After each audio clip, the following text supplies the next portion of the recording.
मंगल भवन मंगल हारी।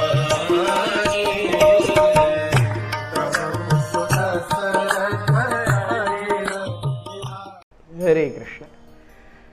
सो हमने देखा दशरथ महाराज ने बहुत सुंदर रूप से अश्वमेध यज्ञ संपन्न किया, जहां पर सारे क्रतुओं ने, वशिष्ठ मुनि, वामदेव, इन सब ने अपनी जिम्मेदारियां बहुत अच्छे से निभाई। इन जिम्मेदारियों को अच्छे से निभाने की वजह से दशरथ महाराज उनसे इतने प्रसन्न हुए। दशरथ महाराज ने अपनी सारी जो संपत्ति थी वो इन सभी ब्राह्मणों को दान में दे दी। He gave so much in charity that he did not have anything left for himself. इतना दे दिया, सब कुछ बिक गया उनका। He gave everything back in charity. अब आप सोचेंगे आगे क्या हुआ? आगे है, रुकिए, क्या होता है देखेंगे। दशरथ महाराज ने अपना सब कुछ दान में दे दिया। सारे ऋषि मुनियों ने, सारे यज्ञ के कर्ता धर्ताओं ने वो सब संपत्ति ली और दशरथ महाराज की महानता, उनके दानत्व को देख करके वो चिल्लाए, अरे रघुनंदन रघुनंदन। रघुनंदन तो भगवान राम का नाम है, तो दशरथ महाराज को रघुनंदन क्यों कहा गया? क्योंकि दशरथ महाराज की इस दानत्व को देख करके इन सारे जो ब्राह्मणों को महाराज रघु की याद आई, जो कि दशरथ महाराज के पूर्वज थे, जहां से यह रघु वंश आता है। रघुवंश रीत सदा चली आई, प्राण जाई पर वचन न जाई। तो ये जो रघु महाराज थे, उन्होंने अपने समय में एक विश्वजीत यज्ञ किया था।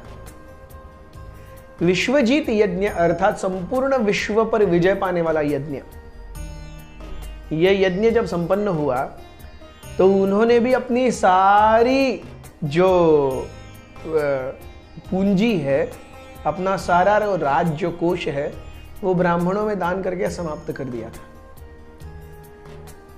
ब्राह्मणों में दान करके समाप्त करने के बाद उनके पास इतना दान किया कि उनके पास केवल उनके डाले हुए वस्त्र और लेती हुई सांसें, ये दो ही चीजें रह गई, बाकी सब कुछ दान चला गया।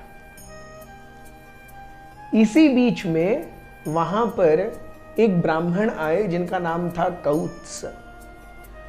कौत्स ने अभी अभी अपने गुरु से अध्ययन लिया था वेदों में, और उसके गुरुदक्षिणा के रूप में उन्हें धन चाहिए था। उसके लिए उन्हें 14 करोड़ सुवर्ण मुद्राएं चाहिए थी। 140 मिलियन, 14 करोड़ सुवर्ण मुद्राएं। अब यहाँ पे तो इनके पास, महाराज रघु के पास केवल उनका वस्त्र और उनकी सांसें ही बची हैं। तो कौत्स ने महाराज रघु से कुछ कहने से थोड़ा वो झिझका है कि अरे इनके पास कुछ है ही नहीं, उनको जो पता चला कि कुछ है नहीं तो क्या मांगे। लेकिन महाराज रघु ही केप्ट ऑन इंसिस्टिंग, अरे आप क्यों आए हैं? निश्चित रूप से आप कुछ दक्षिणा मांगने के लिए आए हैं, वरना एक ब्राह्मण एक राजा के पास क्यों आता है? तो क्योंकि आप मांगिए, आप मांगिए, आपको क्या चाहिए, आपको क्या चाहिए। और कौत्स काफी समय तक इनकार करते रहे, लेकिन जब महाराज रघु ने कहा कि नहीं, आप प्लीज बताइए, मैं जो कुछ हो सकेगा करूंगा, ये मेरा वादा है आपसे, तब कौत्स ने कहा कि मुझे 14 करोड़ स्वर्ण मुद्राओं की आवश्यकता है। उस रात में महाराज रघु ने कुबेर महाराज से प्रार्थना की, जो देवताओं के कोषाध्यक्ष हैं, कि अगर मुझे कल सुबह तक 14 करोड़ स्वर्ण मुद्राएं न मिली तो मैं मेरी सेना को आपके ऊपर आक्रमण करने के लिए भेज दूंगा। इस ललकार से कुबेर इतने हिल गए, उस रात को सोने के या सुवर्ण मुद्राओं की बारिश हुई और एग्जैक्टली 14 करोड़ स्वर्ण मुद्राएं बारिश में गिरी। इससे ऊपर न महाराज रघु को चाहिए थी, न कौत्स से लेने के लिए तैयार थे। तो ये है उस समय का डीलिंग कि एक व्यक्ति के लिए, एक ब्राह्मण के लिए स्वर्ण मुद्राओं की बारिश भी होती थी, और ये करवाते थे वहां के राजा। That was the power of kings, and that much how benevolent they were. And that is how demigods also used to just see that, oh, this is the requirement and we should help in this requirement.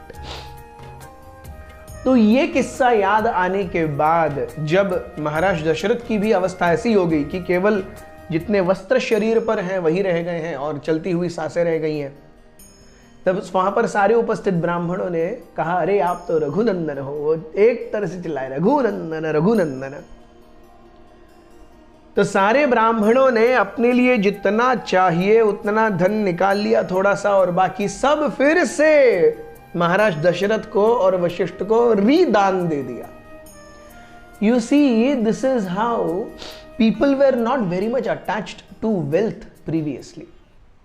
पहले के लोग बहुत ज्यादा आसक्त नहीं थे धन से, ऐश्वर्य से, उसके संग्रहण से।